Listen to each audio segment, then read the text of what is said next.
State of Ohio versus Nancy Caraballo. She's present today with counsel, Mr. Spelcy and Mr. Edwards. She's previously entered a plea of guilty to 3 felonies of the 3rd degree and a felony of the 4th degree, counts 1, 3, 7, and 9. Court and counsel reviewed PSI and prepared to pass sentence. The state is present and has provided a sentencing memorandum, as has the defense. Would the defense like the state to go first, or would you like to go first? Judge, we'd like the state to go first, if that's okay. Okay, you can stay at the podium. Mr. Meyer? Thank you, Your Honor. Matthew Meyer on behalf of the state. And I'm joined here with me today by Agent Christopher Joseph of the Ohio Department of Public Safety on behalf of the victim, which is the State of Ohio Department of Job and Family Services. Your Honor, we've outlined the relevant points we think are appropriate for sentencing in our sentencing memorandum, so I won't repeat them for you today, other than to reiterate that we believe that the offenses in this case are serious enough to require incarceration. At a basic level, what the defendant did was to take food stamp benefits, food that was meant for children who were in need, one of whom was found murdered and buried in Miss Rodriguez's back. Today's courtroom doesn't open with sirens, but with silence. Nancy Caraballo stands accused not of violent crime, but of betraying the very system meant to protect the most vulnerable, children. She's pleaded guilty to stealing food stamp benefits. Food meant for hungry kids. Let that sink in. And as a judge and attorneys begin unraveling her role, the emotional toll becomes impossible to ignore. This case isn't just about fraud. It's about trust broken in the most devastating way. Stick around, because the impact of her actions goes far deeper than numbers on a form. And due to the seriousness of that conduct, which was prolonged, ongoing, and systematic, the state submits that it meets the criteria for incarceration. If ever there was a case deserving of imprisonment, it is this one. Thank you, Your Honor. Mr. Spelcy? Judge, thank you. First of all, Judge, we did have the opportunity to review the pre-sentence report and the court supervised release report, Judge. We find those to be thorough and accurate, Your Honor. And Judge, obviously, Ms. Caraballo stands before you having acknowledged her guilt, her criminal conduct, if you will, Your Honor. I can tell you that her remorse is genuine. Judge, initially when she was confronted, they confronted her at her home in her living room. It was, I believe, this agent along with Agent Habib, maybe, and several others. And Judge, her initial reaction was a denial, and that quickly vanished in a matter of minutes. I believe her cooperation began that day, and obviously the concern was another matter. The major concern was of the case of the missing child at that point in time. And she cooperated fully. This moment cuts deeper than paperwork. The prosecutor paints a picture of prolonged and systematic theft, not a one-time mistake, but a calculated betrayal, and who suffered, children who depended on that food. When your actions impact people who already have so little, it magnifies a crime tenfold. Think about this. Should white-collar crimes that hurt the poor be treated the same as violent crimes? Let us know in the comments. She's continued to cooperate. Her plea acknowledged that she would continue to cooperate in spite of whatever you do to her here today. She's obligated, and not only by her plea agreement, but she's morally obligated to continue that cooperation. Judge, I can tell you that the letters that you saw obviously paint a different picture of a different person than the one standing before you having admitted her criminal conduct. It's apparent that those letters describe a loving and caring mother, somebody who stood by her children, stood by family members when they needed it the most. Obviously, that's a severe contrast to the conduct that brings her here. But I would suggest to the court that that conduct is more of who she is than the conduct that brings her here. As this court knows that she has no criminal history, Your Honor. She had led a law-abiding life up until this event, and I believe the conduct as described by the government began in late 2016 and continued into 17. Caraballo's defense attorney leans into her remorse, her clean record, and her cooperation. But here's where it gets complicated. He argues her true character is found in letters describing her as a loving mother, not the fraudster she admitted to being. So, What defines us more? The worst thing we've done or the life we live before it? You decide. The conduct that they described was approximately a year, if I'm mistaken. I'm sure Mr. Meyer would tell me a little more than a year. Judge, I would submit to the court that a term of probation would not demean the seriousness of the offense.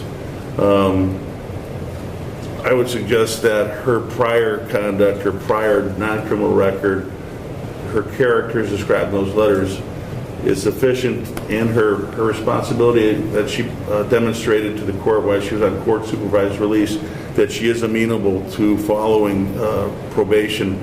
Judge, I can tell you that her goal is to pay back, if you will, the people that she disappointed, those being the children that live there, the person that she served, Catholic Charities, and her own family for that matter. Regardless of what you do to her here today, Your Honor, I can tell you that she is driven to restore her good name and hopefully prove that she can be productive again. Thank you. Would you like to? It's a classic courtroom contradiction. A woman described as kind and caring, who stole from the system she was paid to support. Her lawyer pleads for probation, banking on her past to outweigh the crime. But as we've seen time and time again, intentions don't erase outcomes. And when kids go hungry, can remorse alone carry weight? Speak, you don't have to if you don't want to. Thank you for the opportunity to let me speak, Your Honor. Your Honor, I'm so deeply sorry for what I have done. There's not a day that goes by that I don't have remorse for what I have done. Every day I wake up, if I could take this back, I would. I never meant to take anything away from these children. I'm so sorry to Catholic Charities for what I've done, to my family, my kids, every day. I'm a productive person in society. I would never do anything to anybody.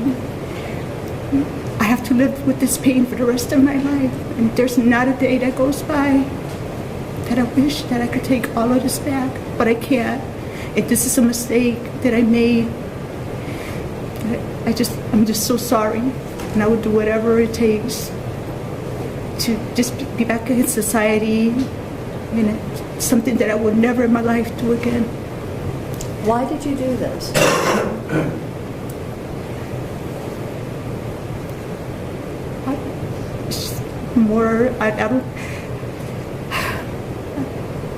I think more because I thought that maybe I was helping somebody in need. How could you be helping her by taking food away?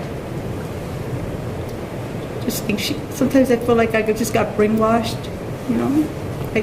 I know I'm an adult, but I just felt maybe I was brainwashed. What was your relationship with your co-defendant? She was just would go to her home, and I was just her worker. We never had a relationship like that. And how did this idea come about to do this? She asked me. The thing that's very troubling that I'm sure you understand is that you were in a position of trust. Carballo's personal apology is heartbreaking. She cries. She says she lives with this pain every day. But the judge isn't buying it at face value. She zeroes in, how did this go on so long? Why didn't you speak up? The questions come fast, and they're loaded with accountability. This is the moment where redemption meets reality. And you were essentially doing the services on behalf of the people in this county that go to work every day, some of whom struggle to pay their bills and feed their children. And they work and they pay taxes, and this money now goes to these services to help people that are less fortunate even than those who are already not very fortunate. And then the money's stolen, and the children don't get food. And I don't understand how you can be in that position and ever think that this was going to be okay. I don't understand the motivation behind it.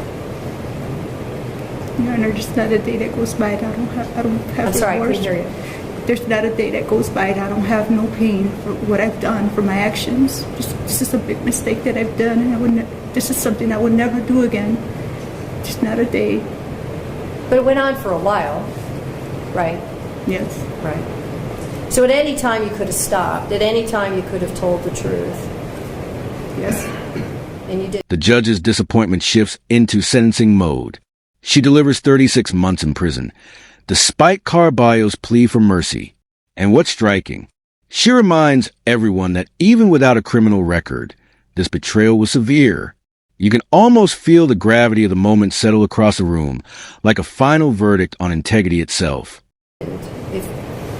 What's unfortunate is that it seems that if this child hadn't died, this might never have come to light. You might have gotten away with it. And that doesn't speak well of you, because you had the opportunity to say something. And I have to say, I'm curious too, if you're there all the time, how do you not notice that the children perhaps aren't fed, or that one's missing? How do you not notice Your Honor, in our program for Right Beginnings, when we go to the homes, we already have a visit schedule, so we know, we confirm with the parents. So before we come out, we just don't come to their home unexpectedly. They're not surprised visits? No, they're not surprised. They're planned, and they know ahead of time when we're coming out and what time, and it's confirmed. Well, that clarifies that for me. Well, you know, you are facing a significant period in prison. It's 10 and a half years. I certainly don't think that that's appropriate.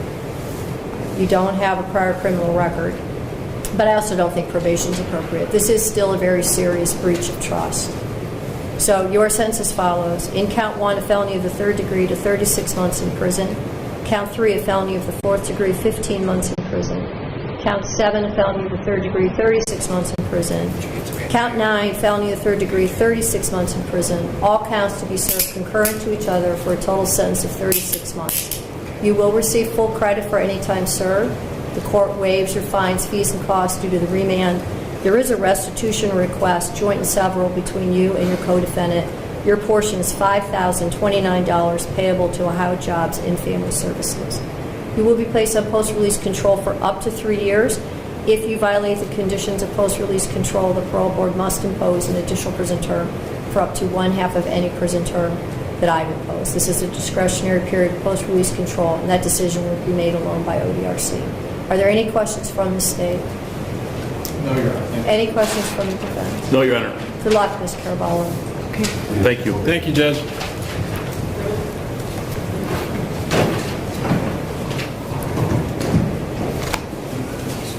Nancy Caraballo thought she could balance guilt and grace, but today, justice made the call. A 36-month sentence, a broken system, a hard lesson on the cost of betrayal. If you found this case as eye-opening as we did, hit like, drop your thoughts in the comments, and subscribe for more courtroom commentary that doesn't hold back. Because justice isn't just what happens, it's what we learn from it.